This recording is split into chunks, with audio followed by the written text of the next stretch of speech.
I remember Claudio Abbado from the early 60s when he first came here as a young, incredibly talented man. As a matter of fact, I invited him over to my townhouse in the South End, and we had a drink together, and we talked and kidded around. And then he invited me down to the Ritz on another night, and I had some nice chats with him. And he was an amazing guy.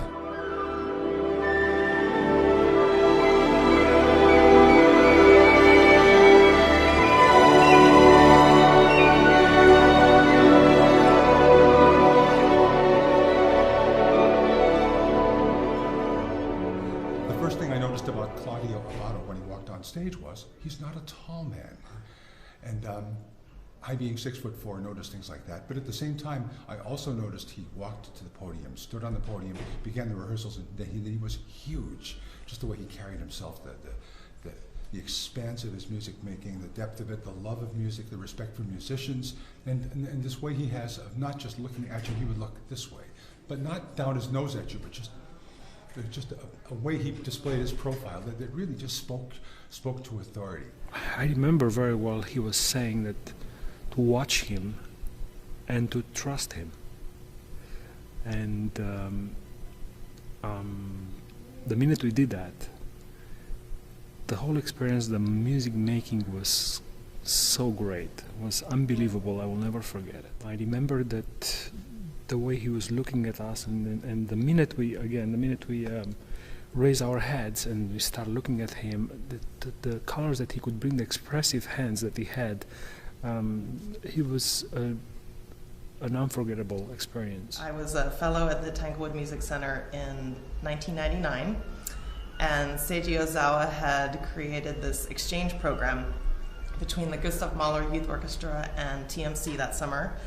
And as a fellow at Tanglewood, we did the overture to Tannhäuser. And what I really remember is that the rehearsals for it were in the West Barn on one of those terribly hot, humid weeks in Tanglewood. And I remember just dripping with sweat and him insisting that we correctly play all of these 16th note passages in the overture. And so I definitely learned my notes to Wagner's Tannhäuser that summer.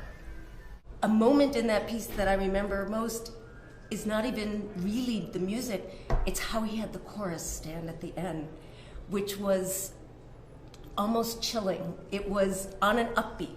I remember it was on an upbeat, and it was like a button had been pushed, and they all stood at exactly the same second. And to this day, I still get chills when I think about it. Of all the moments in that piece, he, every bit of it was so important. Having been in the orchestra 37 and a half years, but who's counting?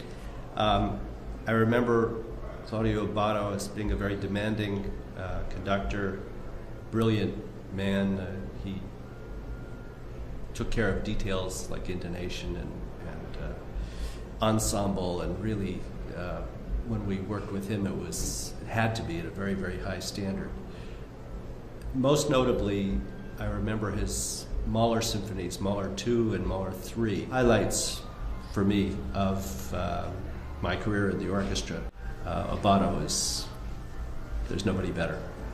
You know, everyone knew him as a generous musician, as a very serious musician, as a very principled musician, as a genius with his hands. You know, I mean, it's rare that you get maestros who are both brilliant physically, but yet have that kind of gravity in their musicianship. I think that's why he became such an important figure, because there was nothing missing with him.